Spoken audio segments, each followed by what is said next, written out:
Bonsoir à tous et bienvenue dans votre magazine Santé, 15 minutes pour évoquer votre bien-être et votre santé. Ce soir, eh bien sachez-le, c'est la journée mondiale contre le cancer, une journée marquée par une baisse des dépistages, conséquence des confinements.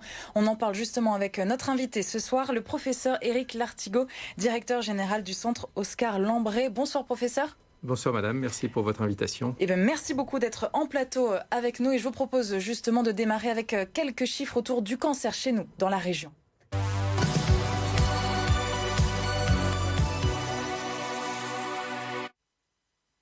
On le sait, 2020 a été une année particulière. Et bien voilà ce qu'il faut retenir. 23 000 mammographies de retard dans notre région, dans les Hauts-de-France. Et cette baisse aussi de 2% de nouveaux patients pris en charge par le centre Oscar Lambré l'année dernière, également en 2020. Alors professeur, 23 000 mammographies donc de retard. Un chiffre alarmant pour vous ?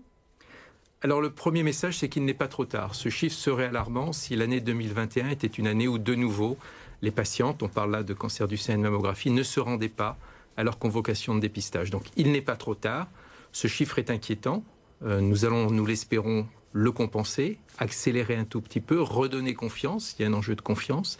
Mais le message clé est, il n'est pas trop tard. Rendez-vous au cabinet de consultation, au cabinet de radiologie, répondez à vos convocations. Parce que qu'est-ce qu'il s'est passé l'année dernière ? Toutes les activités en fait ont été suspendues.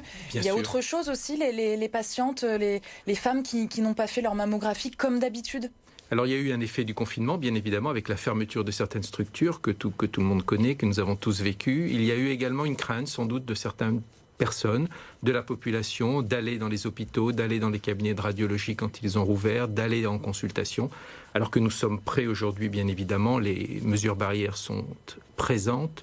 Le port du masque est obligatoire. Il y a encore ce risque-là aujourd'hui, à presque un an après... Très honnêtement, tout ce qui est l'ambulatoire, c'est-à-dire la consultation, la prise en charge pour une radiologie, le risque d'être contaminé pour un patient qui entre dans un établissement de santé, aujourd'hui, il est nul. Alors, ce qui vous fait peur également, c'est cet autre point. Les cas qui arrivent au centre sont un petit peu plus avancés dans la maladie. Vous avez des exemples précis là aujourd'hui ? Alors ce sont des exemples encore un petit peu ponctuels, c'est aussi pour ça que nous alertons. Nous avons l'impression, par exemple, pour les femmes prises en charge pour un cancer du sein, que nous avons une proportion plus importante de femmes qui arrivent avec des tumeurs localement un peu plus évoluées, pour lesquelles nous ne débutons pas le traitement par une chirurgie, mais par une chimiothérapie. Et ces signes sont des signes d'alarme, un peu également dans les cancers digestifs. Oui, il y a eu justement des retards dans d'autres dépistages qui sont toujours très importants pour prévenir d'autres cancers. Bien sûr, en France, les deux grands dépistages sont ceux du cancer du sein et des cancers digestifs, côlon et rectum. Et en France, à l'échelle nationale, 250 000 coloscopies n'ont pas été réalisées l'année dernière. Pas que des coloscopies de dépistage, mais aussi des coloscopies de dépistage.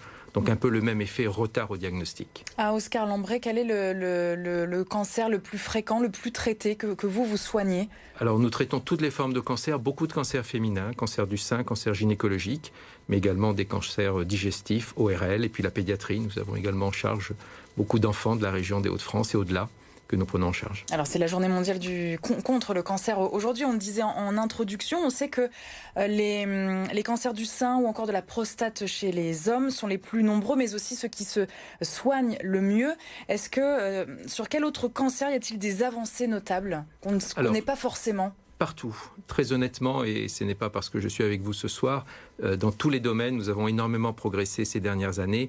Des champs nouveaux se sont ouverts, par exemple l'exemple de l'immunothérapie, qui est une nouvelle forme de traitement associée à d'autres traitements plus conventionnels, chirurgie, chimiothérapie, radiothérapie.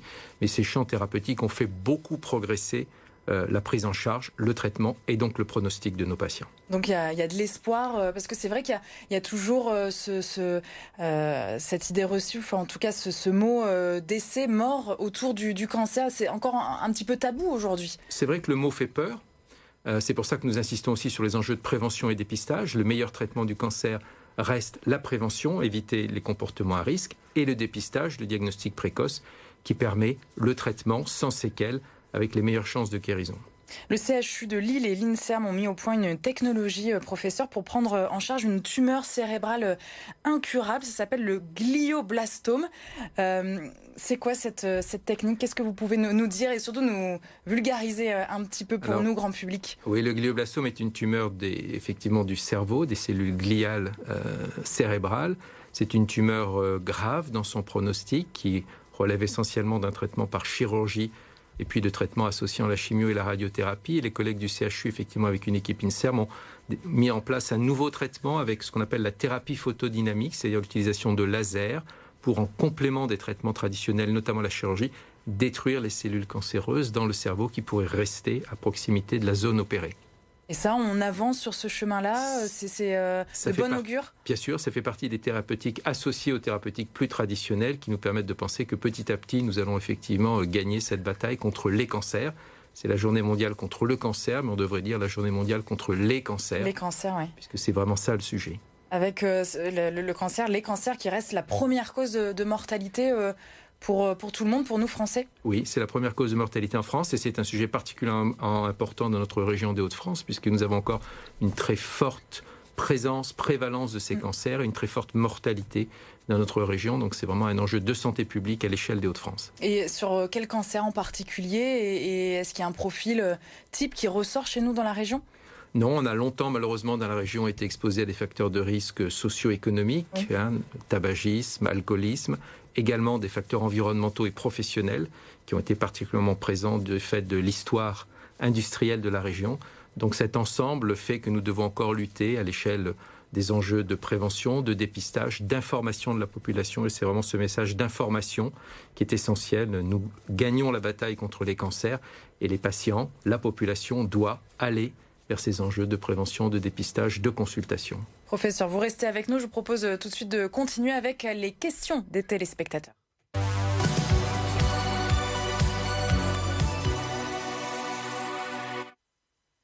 On commence avec cette première question de Marco d'Orchy. La légende dit que nous avons tous un cancer et qu'il se développe ou pas. Est-ce que c'est vrai, professeur? Alors ça n'est pas vrai, même si nous produisons des cellules anormales au cours de notre vie. Ce qu'on peut dire, c'est qu'avec l'âge, cette probabilité augmente relativement. Là aussi, l'exposition à des facteurs de risque environnementaux ou autres. Mais nous n'avons pas tous un cancer et nous n'allons pas tous développer un cancer dans notre vie. Donc c'est une légende, clairement. C'est une légende, c'est un petit peu une interprétation de faits biologiques un petit peu complexes qui sont cette production de cellules, mais que notre système immunitaire contrôle et élimine. Autre question, professeur. Alice de Sizouin se demande: puis-je me faire vacciner contre la Covid alors que je suis traitée justement pour un cancer? Alors la réponse est oui. Il y a très très peu de situations pour lesquelles un patient en cours de prise en charge ne doit pas se faire vacciner. Il faut certainement que cette dame se rapproche de son médecin généraliste, savoir s'il n'a pas d'allergie ou de contre-indication à une vaccination en général, et de son oncologue, mais la réponse est oui. C'est surtout, ils font partie des publics prioritaires là en ce moment. Vous avez tout à fait raison. L'Institut national du cancer a rappelé que ces patients en cours de traitement sont des patients prioritaires pour la vaccination. Tout comme les plus âgés. Autre question, absolument. Mohamed. Nous avons Janine de Bourbourg. Une activité physique peut-elle m'aider à guérir du cancer? Ça, c'est intéressant. Alors oui. 10 fois oui. L'activité physique est d'abord un très bon traitement en termes de prévention. Oui, donc avant diagnostic. Et effectivement, quand malheureusement on a présenté un cancer et qu'on a été traité, l'activité physique est un soin au sens thérapeutique au même titre que d'autres soins. Au Centre Oscar Lambret, nous avons développé une politique très active sur ces enjeux de retour à l'activité physique. Il ne s'agit pas de devenir un marathonien si on ne l'a jamais été. Mais pendant le traitement, en tout cas. Pendant et après le traitement, l'activité physique est un vrai soin. Ça, c'est nouveau quand même, professeur. Oui, ça fait que quelques années à peine que... Oui, c'était un peu contre-intuitif. On avait l'impression que c'était plutôt pas bien. Et en fait, on sait aujourd'hui, pour des tas de raisons, ce serait un peu long de les expliquer, mais que oui, c'est un vrai traitement. Autre question à présent, celle d'Élodie de Lincel. Mon grand-père est mort d'un cancer des poumons alors qu'il n'a jamais fumé. Pourquoi? C'est vrai qu'on se demande souvent, ça peut arriver, c'est un petit peu l'idée reçue, cancer des poumons et fumeur. C'est vrai, ce sont des situations rares mais qui existent, souvent malheureusement liées à des enjeux environnementaux ou professionnels. Peut-être que ce monsieur avait travaillé dans un environnement professionnel où il existait des facteurs de risque au cancer du poumon. Et ça arrive souvent ou pas, ça? De moins en moins, parce que ce sont des choses que l'on contrôle maintenant et que l'on connaît. Mais cette dame parle de son grand-père, donc je pense qu'à l'époque où son grand-père était en vie, sans doute il n'avait pas été vraiment dans une situation de contrôle de ces enjeux environnementaux. Et enfin, une dernière question, celle de Jean-Jacques de Neuville-en-Ferrin. Guérit-on vraiment définitivement d'un cancer? Oui. Aujourd'hui, un patient sur deux est définitivement guéri d'un cancer. Quand on parle des plus jeunes, c'est 80% des plus jeunes qui sont guéris. C'est quoi plus jeunes? Les enfants, les adolescents, jeunes adultes. Les moins de 20 ans, 80% des patients de moins de 20 ans qui ont eu un cancer sont guéris. Et dans la population adulte, on a dépassé les 50%. Donc plus d'un patient sur deux aujourd'hui est guéri. Et guéri, cela veut dire définitivement guéri. Il n'aura plus de signes, de symptômes et d'évolution de sa maladie. C'est un bon chiffre, ça. C'est plutôt encourageant, 1 sur 2. Oui, c'est pour ça qu'il faut aussi se battre un peu contre les idées reçues, se battre contre une politique de l'autruche qui dirait « je ne veux pas savoir, je ne vais pas au dépistage parce que je préférerais ne pas savoir ». Non, savoir et savoir tôt, c'est se donner toutes les chances de guérison. Et la rémission, juste pour rappel, qu'est-ce que c'est? Alors la rémission, c'est la période pendant laquelle on surveille après les traitements pour s'assurer que l'étape suivante, la guérison, est bien obtenue. C'est une époque un petit peu intermédiaire qui peut prendre un petit peu de temps en fonction des cancers, mais qui aboutit le plus souvent, heureusement, à la guérison de nos patients. Merci beaucoup, Éric Lartigot, directeur général du centre Oscar Lambré, d'avoir été avec nous dans notre magazine Santé. Ce soir, on le rappelle, il faut se faire dépister. Ça, c'est important cette année surtout. Merci beaucoup.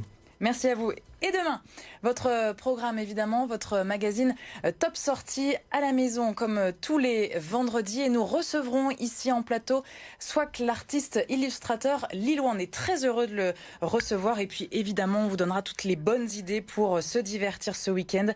Des idées de livres, de séries ou encore de films.